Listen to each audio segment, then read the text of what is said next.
Hey guys, it's your girl Chocolate Trucker coming at you with another video.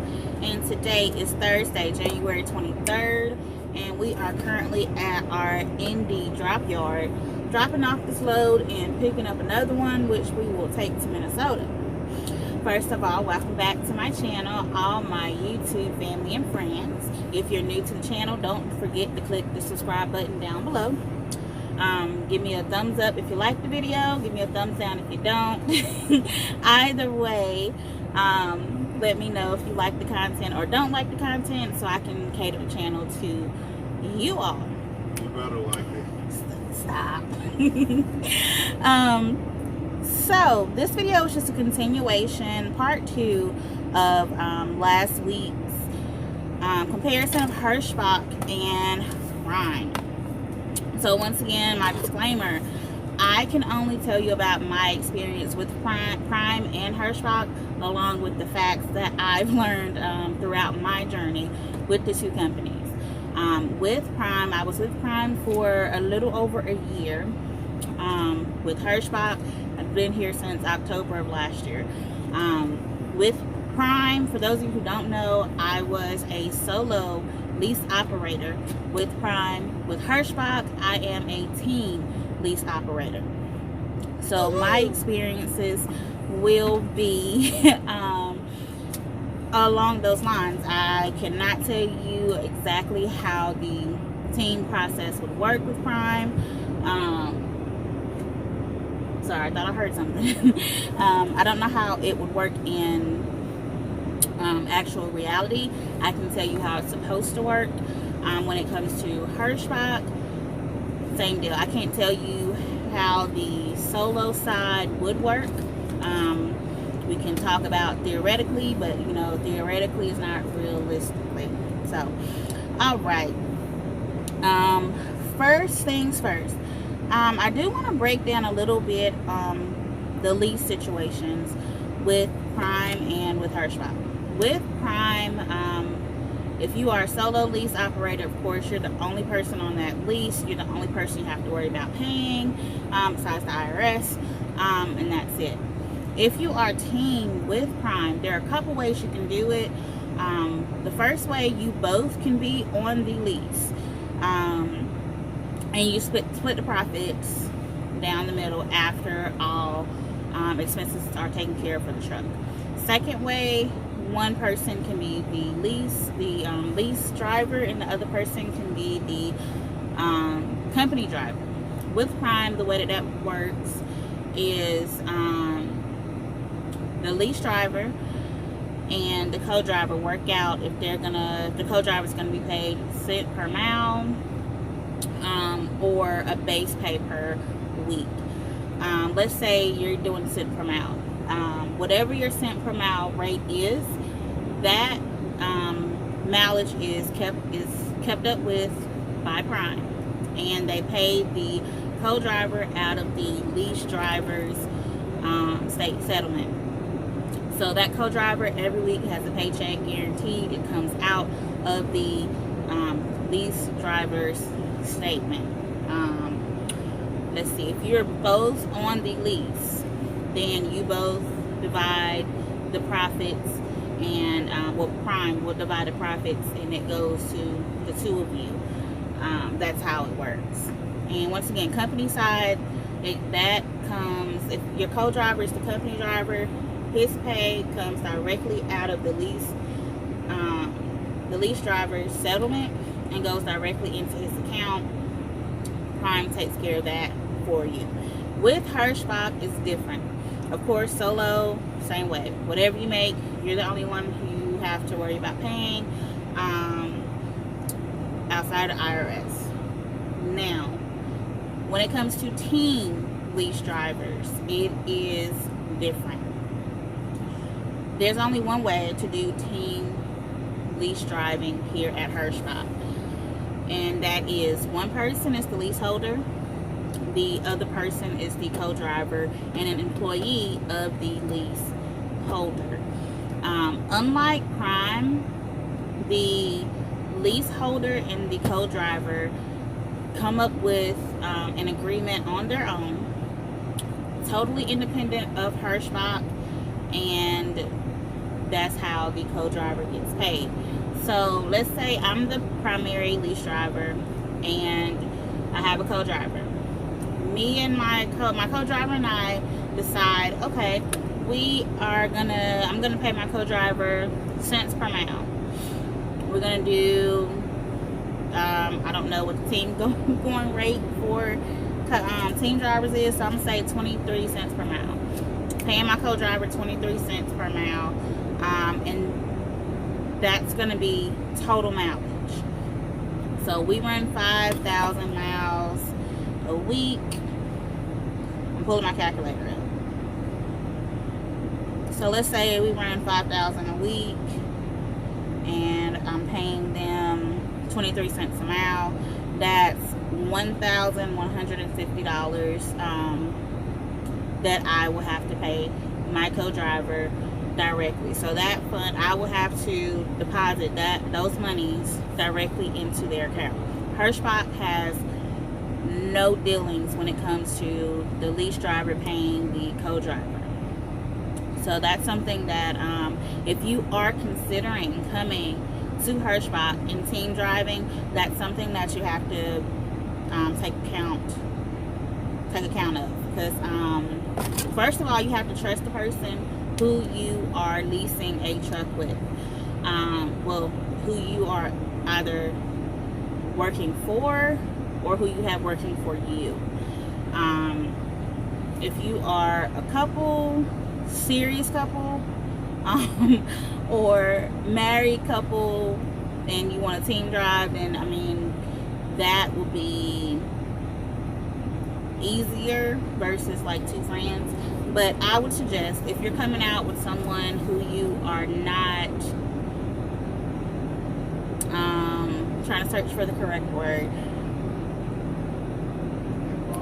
involved with, thank you, babe. If you're coming out with someone who you are not involved with, and or not, you don't trust money wise, because some couples money is a issue, then I would suggest having a physical written contract.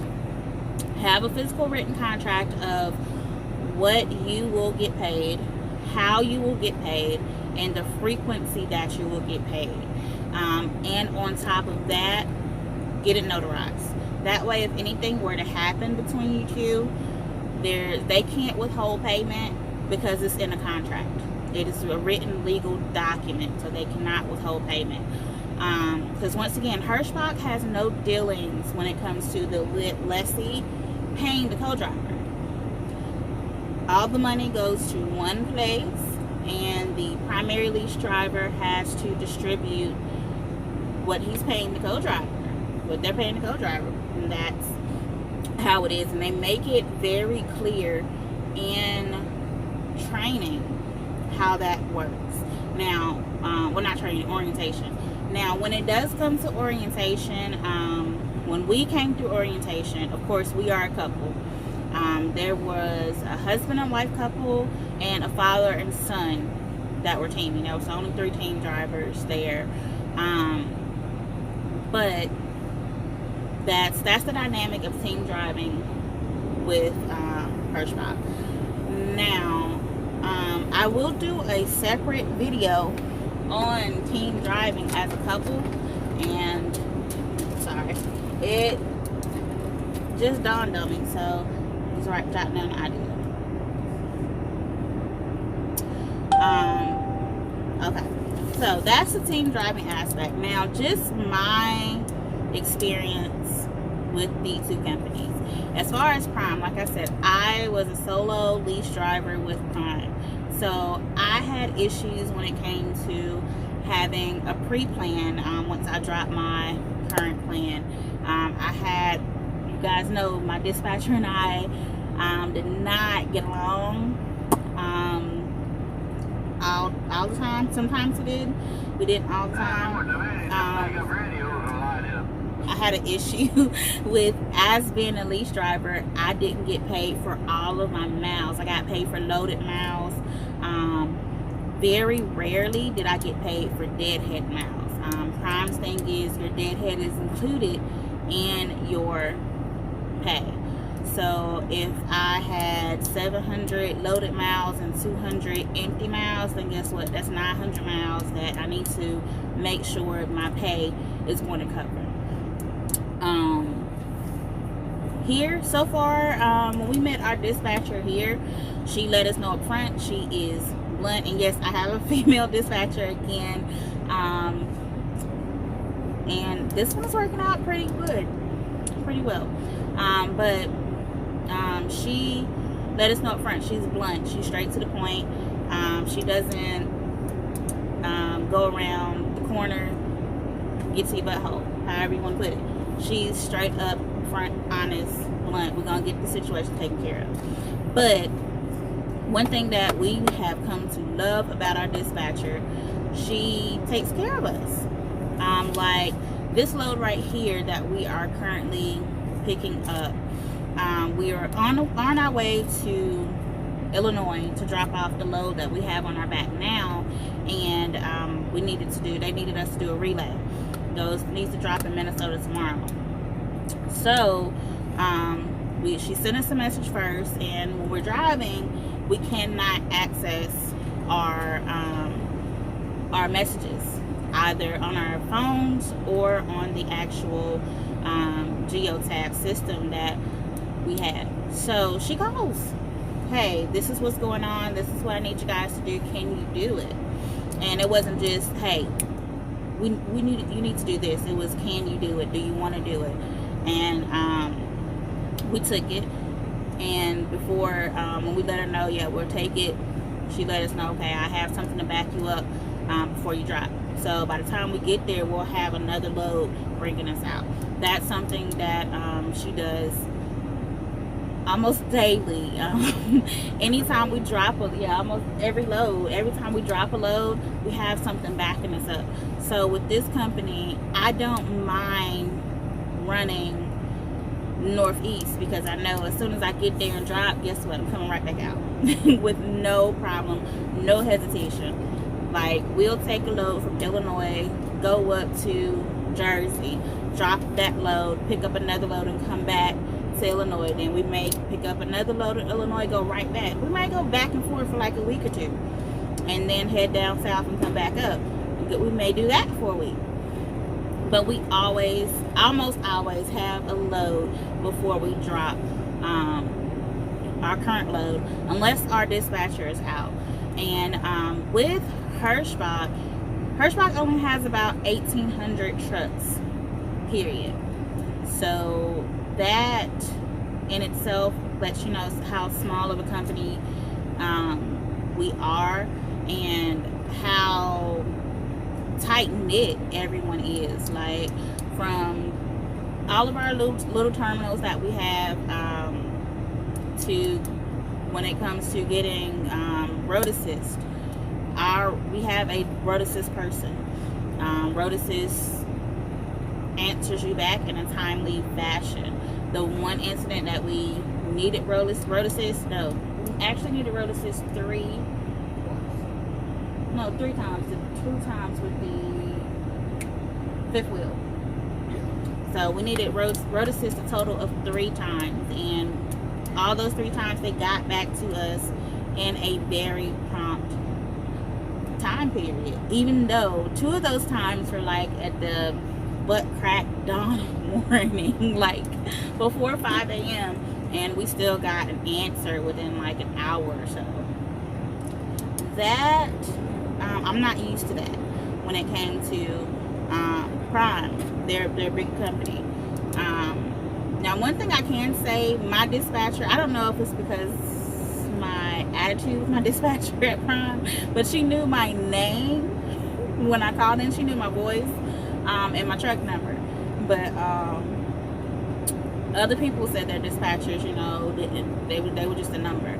Mine, like I said, I don't know whether it was my attitude or what, or the frequency that I had to call in or messaged in. But yeah, that's my experience with Prime and Hirschbach. Oh, also with Hirschbach, we don't pay for DEF or reefer fuel, and those two they're not a huge cost, but every little bit helps. With Prime, those two things can pay for. And like I mentioned in the last video, I think I mentioned, we only pay 99 cents per gallon for fuel here.